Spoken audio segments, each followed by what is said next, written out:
Okay. Thank. Yeah. Andrew. Actually, I had one more Hi. question. Oh, go ahead. I'm sorry. Go ahead. Thanks. Thanks. The only, can you tell us how many children at Douglas or families are how many kids are coming from the remote to the in-person option at Douglas? Um, yes, I can. Right now, we have 9. Okay. And are you comfortable with like their distribution and that there will be space for them? Absolutely. Yep. Okay. Thank you. Andrew, you had your hand Yeah, thank you. Long time listener, first time caller. Um, really, my only question for you, could you just give us a little recap of some of the questions that were asked in the last session so we can kind of all be on the same page? Sure. You mean the topics or questions and answers? Okay, questions and answers. Oh, okay. That's a longer answer. Uh, I think the hot topics were pool testing, spacing. some specific kindergarten questions, um, and then there were a number of just kind of random questions that went all over the place.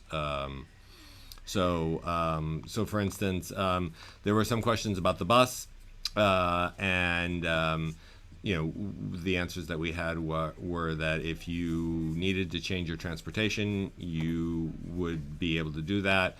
That there had been 120 changes just for Douglas, and I'm sorry, for the district, 120 changes for the district, and that transportation was working really hard on all of that. It will probably require some new bus routes, and children will be closer together on the buses. We're hoping to have 2 to a seat, but it may. We're trying to avoid 3 to a seat. It just depends on what the routes look like. It's going to be very challenging if the transportation department has to hire, 5 new bus drivers. Then we talked about pool testing, and will all children attending school be required to participate in pool testing? And the answer is no. It's consent from the family. Children are not required. We're hoping to get 85% for the pool testing, and it'll be open to teachers and students who are not vaccinated. It's not an invasive test at all. It's a lower nasal swab. And as I said last night, I'm sure that all of us and our children have put our fingers up our nose that far comfortably. Um, uh, um, there were some questions about what information we would be releasing. We would be saying if there were positive tests, just like we have been, and we would then be notifying close contacts to that positive test. The follow up to the pool testing is if the people in that pool, let's say there are 25 in that pool, they would be notified. They'd come in. They would do a rapid test, which is a saliva test, and then we would identify who was positive from there. We had some questions about kindergarten, and there's no all day option for kindergarten.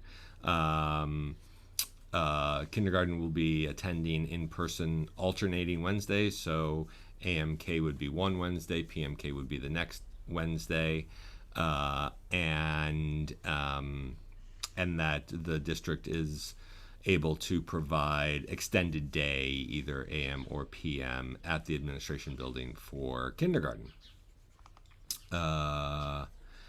And then we had a little bit of a discussion on how we will be teaching if students are quarantined, and I explained that. Given the fact that some students may still be quarantined as a close contact or as somebody who is infected themselves, it will be our responsibility to keep children up to date on the curriculum, for teachers to check in with children, to provide work, all those things. The other thing that will stay in place is if families are on vacation, we will still follow our vacation policy, and that is that we don't provide any specific work before somebody goes on vacation or during vacation. So, there would be no check-ins from the teacher while you're in the Bahamas.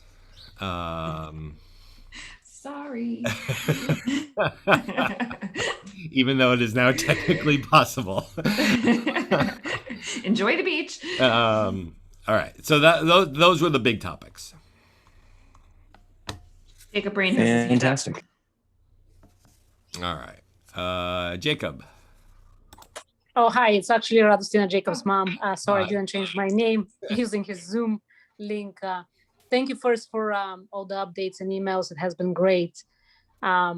Just one question. Is there a possibility for this not to happen? And probably there is, but like, what are the, I don't know, not requirements, but what would be the numbers or anything? Are you updated to, like, if this not to go forward in April 5th? So for us to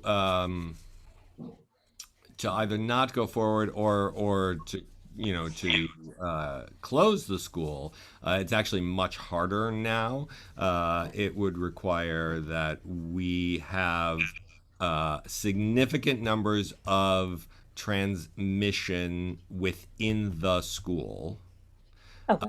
And I don't know what that significant number is. That hasn't been defined by the Department of Education, and they would have to approve us going to a remote program. But that's the only instance that would close it, and that would be the call of the superintendent. Okay. Well, thank you so much. Appreciate it. Yeah.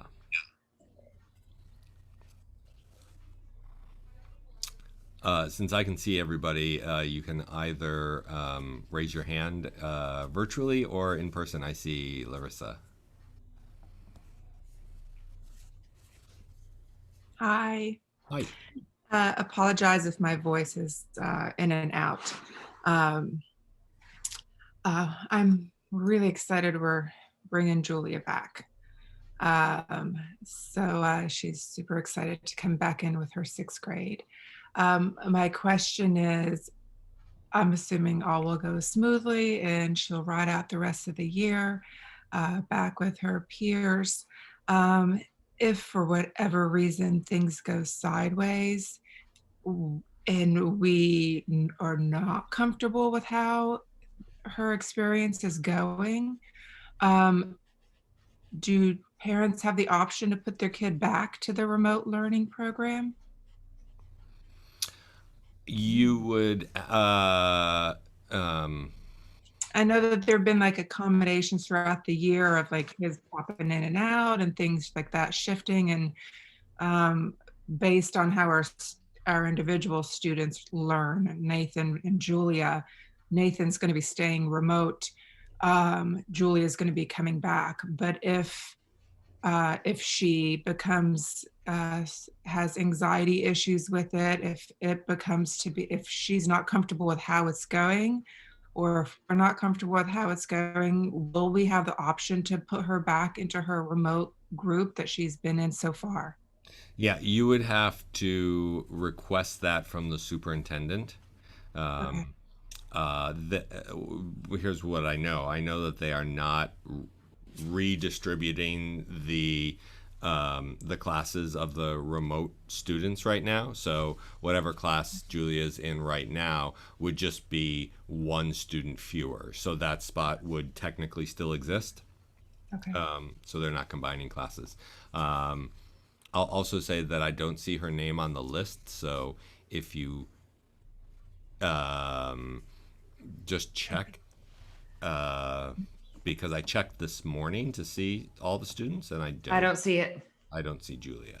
Where do I check? Because I did the survey before midnight for her to go back.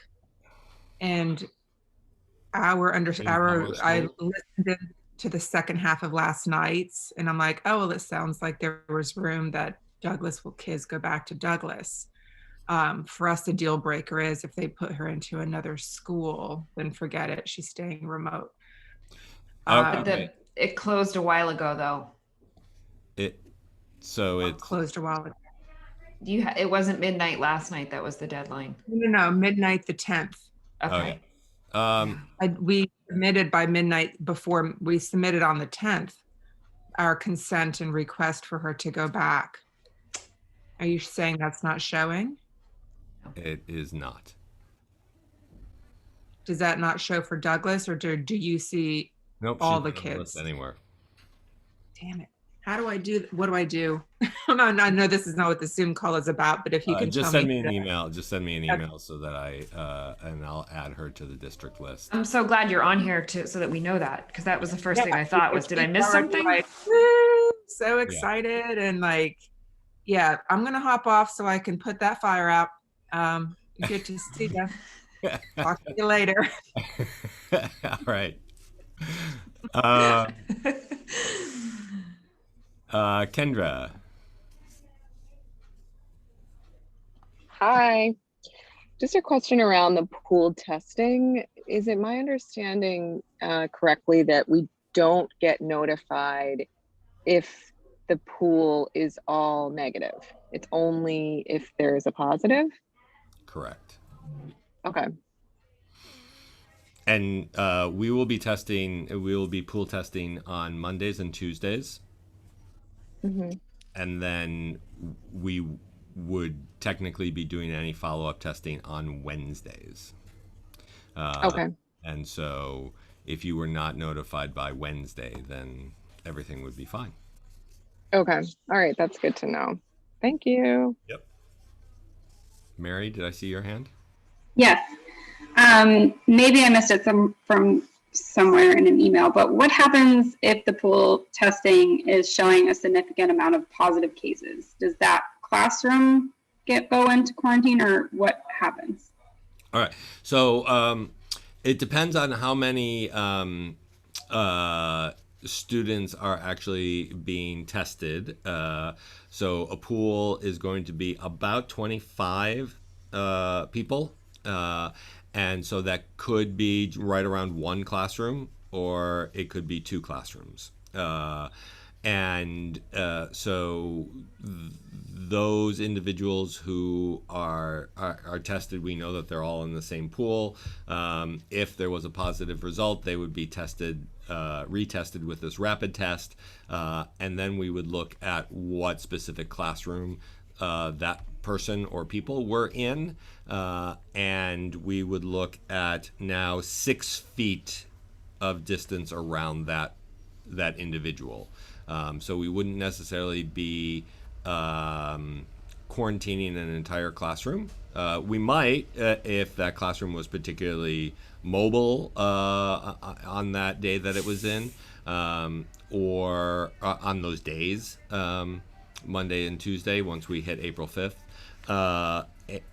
Or if the seating chart is weird, if you've got 3 or 4 positives, you could actually. Right. So if you had 3 or 4 positives, right, there's certain scenarios where you could quarantine an entire classroom, but we're hoping that it'll just be specific kids within that class. We're hoping not at all. Yeah. So far, there, knock wood, have been no positive pool testings in the 1.5 weeks that we've been doing it, or 2 weeks that we've been doing it. Any other questions? Did you say that we needed 85% of people to effectively run the pool? And if we don't get that, then what happens? Yeah, that's a great question. So we're going to continue to do the pool testing until the point at which either the superintendent or the Department of Education says that it is no longer necessary. It is part of the mitigation program to reopen schools, and 85% participation or 85% vaccination and participation together gets an effective screening of the population. The less number of kids you have being tested, the less accurate you are at actually screening the population. So I don't know what the point is that the district would say, Douglas is only doing what, I don't know, 25%, so it's not worth it. I don't have that information yet. We have Mrs. Lareniga is going to be attending a training tomorrow morning, so maybe that's a question you can ask. Okay. I can send that out to parents. Katie? Again, about pool testing, is it my understanding that you must proactively opt in to participate? Yes. If you do nothing, your child will not be tested, right? And each classroom teacher has that list of who's opted in. Our nurse is The nurse. Yeah. Okay. All right. Is that something you might mention in your email later today? A reminder? That should be in an email that came out this morning from Dawn. It did. Oh, Okay. did it come from Dawn? Yeah. Well, it came from the Okay. district. Okay, yeah. And I plan to reiterate that in my update tonight. So I'm going to take information from that. Okay. I'll probably also post on Facebook later, just a little reminder that they have until, I think it's 8:00 tonight, if they want to be in the first week of testing. Yeah. Okay. So Okay. That'd be great. I had planned Okay. on sending it out as well. So Great. yeah, Thanks. the more people we have tested, the safer, the better informed we are. Mm-hmm. Thank you. And there's a cute video. I don't know if anybody's watched it in what she sent, but an adorable video of a second grader teaching us all how to do the testing. It's worth watching. Yeah. Any other questions, or I can go over a couple of things that other people asked me last night. Susan. Good morning. How, in doing the vaccine ferry brigade, it seems like there's been a downtrend in the number of people who need vaccines. Is that the sense that you're getting, that people are actually accessing it and are able to get appointments, or do you need follow-up on that? That's a great. It's everybody who has used the PTO as a vaccine procurement agency has been so happy. In fact, I had one teacher who said she was on the website trying to make the registration herself at the same place, and a parent was on the phone with her saying, "I've got this. Can you do it?" And she couldn't do it, and the parent could do it. So it was fantastic. I have not heard from anybody who has been unable to get the vaccine who wanted to at this point. I don't know if you have, Mrs. Lareniga. No, and I'm just walking around the school right now thinking about how many teachers have had it that I know of. Yeah, so everybody I know pretty is either signed up or has received the vaccine. Right now, we're struggling with. We really are struggling with not really people being out to get the vaccine, but the unexpected, the unpredictable, side effects. So it's Some are sailing right through, and some are getting hit by a freight train. It's hard to know. Yeah, and it's been nicely spread out, I would say. We haven't had like 5 teachers out in one day. Knock wood. Teachers. We've had combinations of assistants and teachers out, but We've always made it work. yeah. But we've had one rough day, but other than that, it's been.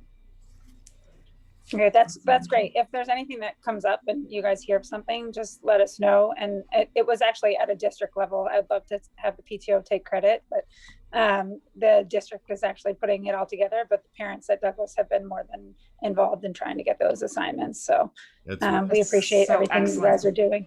So. Yeah, it's fantastic. Thank you. Anything else?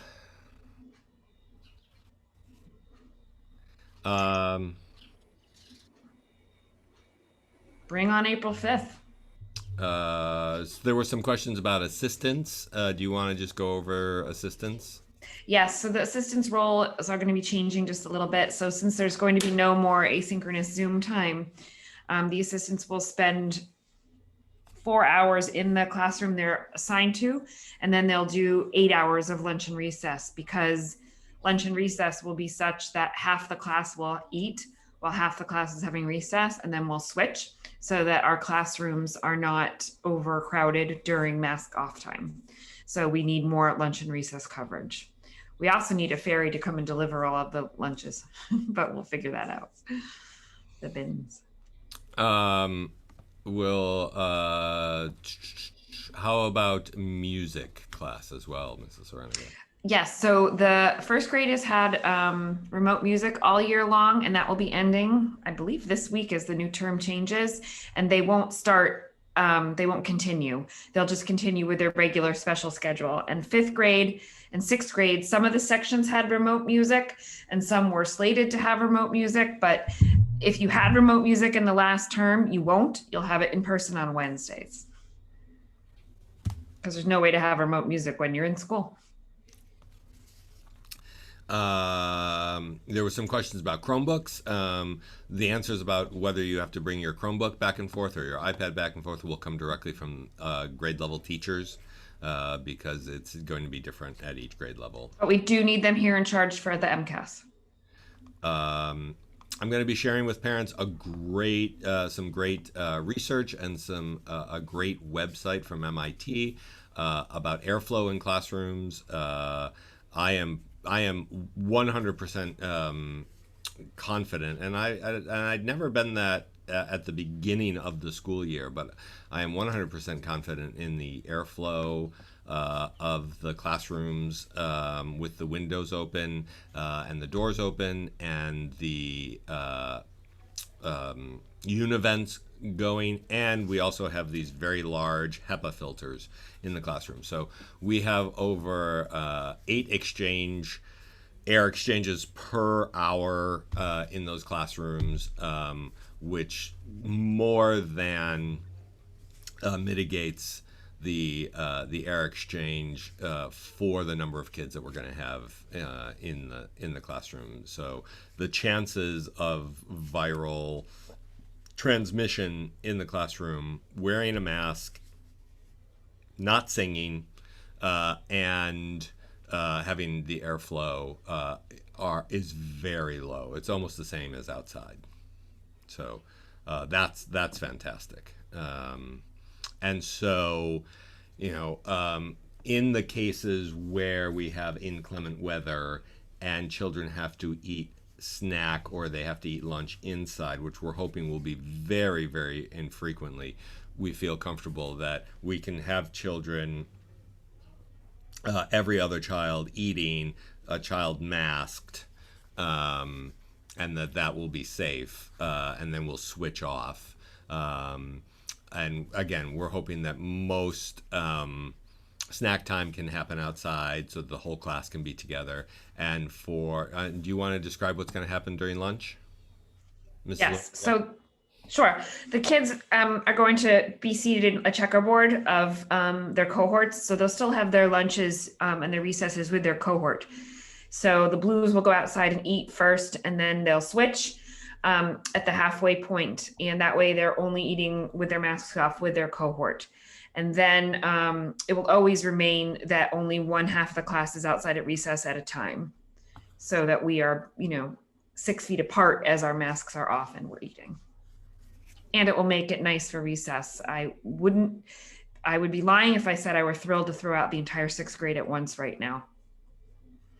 So half the 6th grade's great. Recess has been a dream. And we're hoping that by the 19th, everybody who asked to move from remote to in person will be notified. Once you're notified, you'll be asked to confirm that's what you want to do, and then finally we will have final numbers. And as I said, if I look at just the Douglas students, we should have no problem accommodating the requests that we have. And I see Catherine's here, and the string program will be beginning before school again. Yeah. So I'm kind of here. I'm here for like as a parent and as my string teaching self. So cool. we're excited to have you. Yes. As both. Are there any other questions? I had a question. This is Mary Levine. Hi, Mary. How are ya? Good. How are you? Good. Evan hasn't taken the bus all year, but I did sign him up for the bus. But is there a way to get a refresher on the times? And do you know if that will be change at all, basically based on the number of kids that probably will be using the bus again? It's very likely to change, and you can go to the Acton-Boxborough Regional Schools District website, to the transportation link, and on there they have a link to buses, the bus schedule. Okay. And they'll tell you specifically where your bus stop is and what time it's scheduled for. But I wouldn't go there right now because they are in the midst of changing everything. Okay. Thank you. Give them another week at least. Okay. Thank you. Yeah. We're also probably going to be working on changing drop-off a little bit. Hopefully the changes will be very small. Hopefully. We're practicing. The biggest change will be that we're going to ask all the children to exit the car on the right. So if your child is in a car seat, can you slide it over to the right? And also children will need to get out of the car on their own. So parents are going to need to practice that. And we'll be there to help and support and shut the door.